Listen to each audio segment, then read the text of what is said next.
terlalu aktif dari muda sampai nggak mau bergantung sama anaknya. Anaknya juga sampai kadang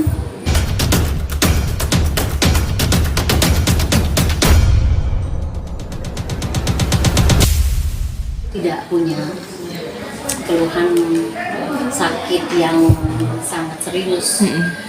Jadi paling-paling Bapak pernah ya itu pernah operasi zaman tahun berapa ya, itu operasi prostat aja. Terus sama nggak operasi ya, kalau itu penyakit ususnya karena Bapak tuh kan susah makan ya. Itu doang, dan itu sudah aman. Sudah aman, makan pun Bapak tidak terlalu yang apa saja dimakan. Termasuknya orangnya bersih ya, bersihnya tuh makan tuh yang sehat-sehat. Di usianya yang sudah sepuh ini aja, beliau itu makannya terakhir itu sebelumnya kita kalau beliau minta makanan apa, lauk apa itu ikan ya, senangnya ikan. Karena berhubung mungkin kalau ayam tuh tulang, ayam nggak suka karena ada tulangnya, kan tulang giginya mungkin udah nggak kuat ya. Kalau ada tulangnya ayam, terus dagingnya juga takut keras atau apa. Daging-dagingan udah enggak, makannya ikan, sayuran gitu aja. Terus paling juga, nah terakhir ini sudah tidak mau minta ikan lagi. Jadi kalau makan ikan tiap hari. Nah terakhir ini makannya telur, itu bisa 6 pagi, siang dan malam, dua diceplok aja. Kadang kita nanya mau makan apa, itu makannya doyan, itu di luar ngemil ya, kadang-kadang ngemil segala macam. Cuma memang Bapak ini terlalu aktif. Bapakku aktif banget, nggak bisa diam di usia seperti itu. Makanya pakai walker aja itu ya kurang lebih yang tadi aku bilang ya, 1 tahun 2 tahun sampai mau 2 tahun nih, umur 83 baru pakai walker. Jalan-jalan aja gitu. Nah setelah udah kayak keseimbangannya kadang-kadang gitu kan, dan jatuh itu sering. Kalau kita lengah sedikit gitu kan, jatuh gitu kan, jatuhnya masih bisa teriak, minta tolong gitu. Dan tidak mau mandi, masih mandi sendiri, nggak mau dimandiin. Buang air besar, kecil gitu ya, air besar tuh nggak mau, masih mandiri banget gitu loh, nggak nyusahin.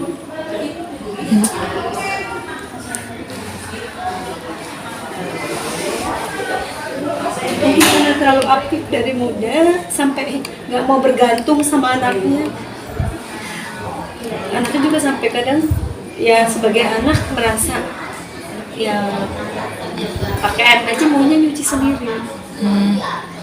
Enggak dong, dicuciin dong. Enggak usah capek-capek Bapak gitu kan. Tapi mungkin kan dari muda ya, nyuci, gosok, mandirinya ke bawah sampai tua. Sebenarnya juga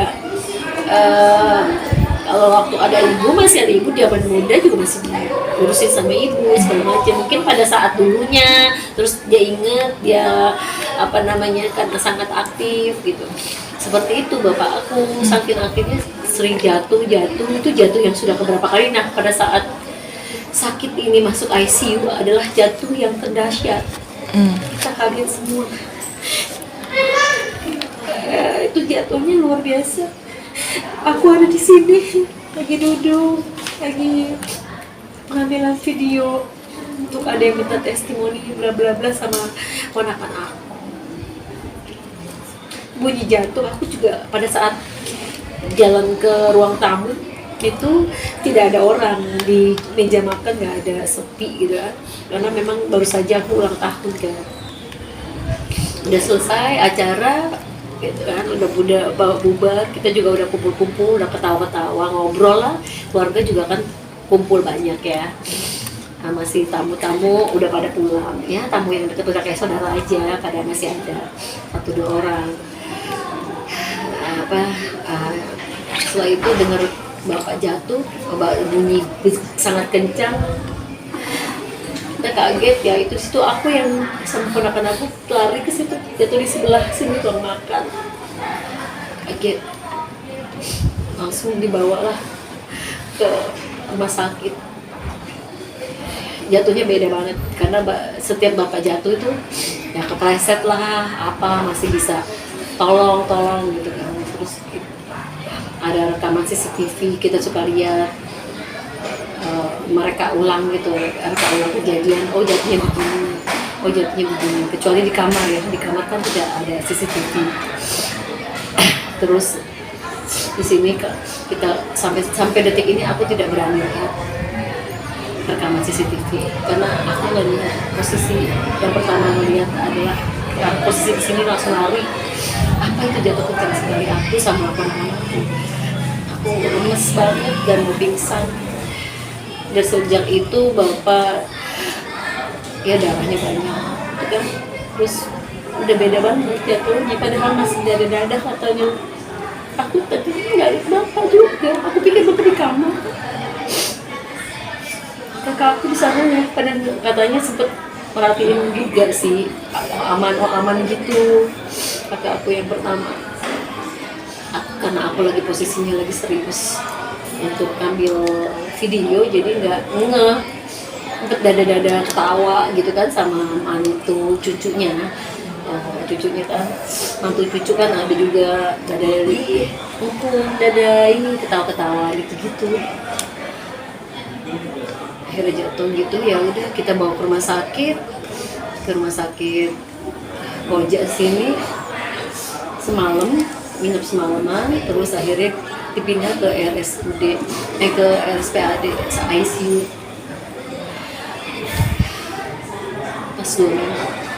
Tadi malam sebentar, aku nggak tahu ya, tadi malam aku sempat terakhir tengok bapak gitu kan, kita kan ganti-gantian jaga ya, sama ponakan aku, cucunya jaga, aku anak-anak pada jaga malam, siang sampai malam sampai pagi tuh.